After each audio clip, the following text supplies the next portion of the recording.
With tax season officially underway, the IRS in crisis, facing mounting pressure under a system plagued with ancient technology, a worker shortage, and a backlog of millions of outstanding returns from last year. And who pays for it in the end?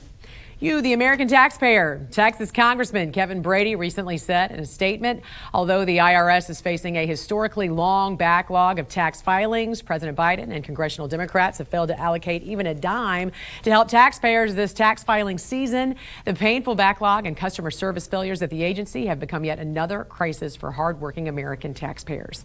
And joining us now, Congressman Brady. Good morning to you. Welcome to the National Desk. Good to see you again. Good morning.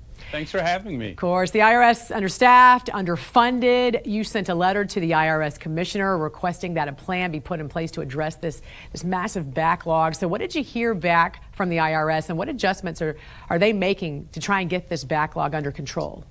Yeah, I think this is exhausting for the American people. Like, we lurch from crisis to crisis. We can't now even just get our tax refunds on time. And the frustrating part, I think, is that everyone has known this is coming. There's been a backlog from the previous year. We've been pushing the IRS, which is under the jurisdiction of the Ways and Means Committee that I lead for the Republicans, on this issue. But the administration really focused not on reducing the backlog in customer service for taxpayers, but they focused for this past year on, insisting Congress hire 80,000 new IRS agents to force Americans to pay their fair share, as they describe it, and this effort to do a bank surveillance scheme on your personal and business bank accounts. That's where all their attention's been. The IRS has not responded to our letter here for a plan, but our frustration is we needed a plan a year ago for this backlog, and it doesn't seem to be getting any better, and there's no new dollars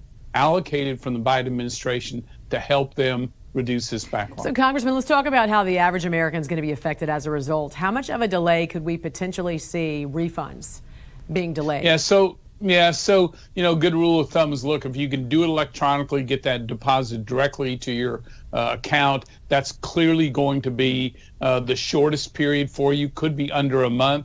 The challenge has been a lot of people are adjusting their taxes from the previous year. Lots of COVID changes. Small businesses have PPP loans and EIDL loans that help them through. They need certain documentation and certain exchange of information. That's almost shut down. And so you've got all these barriers to that simple tax return that's going to be very frustrating. And of course, if you're sending it by paper, by mail, it is going to take a long time. The IRS is not hiring at the staffing level they need. Pretty desperate for more employees to tackle these refunds where they need that personal handling of it. So if you're in that category or waiting for that answer from the IRS before you file, this is going to be a very long tax season. Yeah, it will be. And on the economic front, we've seen record inflation, these ongoing supply chain issues, worker shortages, and now an energy crisis, and we're still in this pandemic. What were some of the economic failures this past year, Congressman, and what is at stake for the American worker moving forward?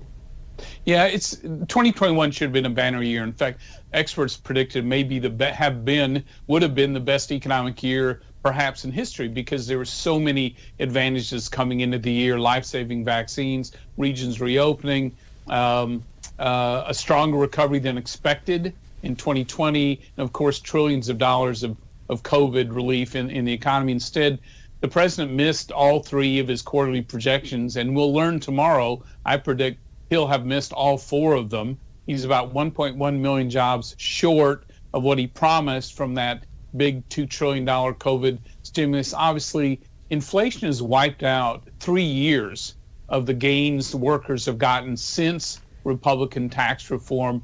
And as you know, small businesses, their pessimism is at about a 48-year level low, because prices are up, they can't find workers, their shelves are empty, and you're seeing this pessimism about the economy and about the president's handling of the economy that's really, I think, been frustrating for Americans. Congressman Brady, I want to take a look at this TIPS poll that showed the majority of Americans, in fact 42%, believe that cutting government spending has to be done first to reduce inflation. Surprisingly, though, second on this poll, 31% believe price controls are the answer followed by 24% who said we should lower taxes on businesses and 23% who said we should reverse government regulations. Now, you agree with all three of these except price controls. Talk about the effects that would have and why it doesn't work. Yeah, so government's notoriously bad at this. Price control ends up being supply shortages, exactly the opposite of what most Americans, and I think most small businesses, need right now. There's no question, the worst thing that can happen is for Congress and the president to heap on more trillions of dollars of government spending. That will drive inflation. They have policies in place that are actually discouraging Americans from reconnecting to work. That's driving inflation up in a major way. These mask mandates have been a big problem and a deterrent to the supply chain issue, which, again, the president ignored. And then, of course, as long as the White House has the threat of over $1 trillion of tax hikes on Main Street businesses, just holding over their head in this Build Back Better bill, it discourages companies from reinvesting in the technology, the properties, the facilities, what they need to address the supply chain crisis. So price controls aren't the answer, but the most important thing for the Biden administration, don't make it worse. And right now, they are headed to make it worse. Lastly, House Speaker Nancy Pelosi just announced she's going to seek re-election to Congress.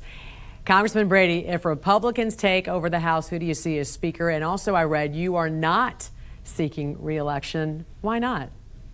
So I tell you what, I love my job and I love who I work with. And I'm pretty optimistic about the future of this country, frankly. I've been in Congress, been blessed to be there 26 years, have had a chance to do some big things, including tax reform for the country. And my family and I just decided this is the right time for us. But I am optimistic, very optimistic and excited. Republicans are going to take back the House.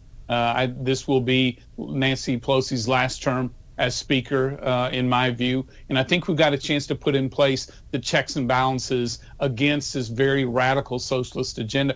We need to focus on what Americans need, not what some socialist agenda needs or desires for the nation. Well, happy retirement to you, and I'm sure I'll be talking to you until you actually leave office. But 26 years, well done. Yes, ma'am. Thanks for joining us this morning, Congressman. Have a good one. Appreciate it. Thanks.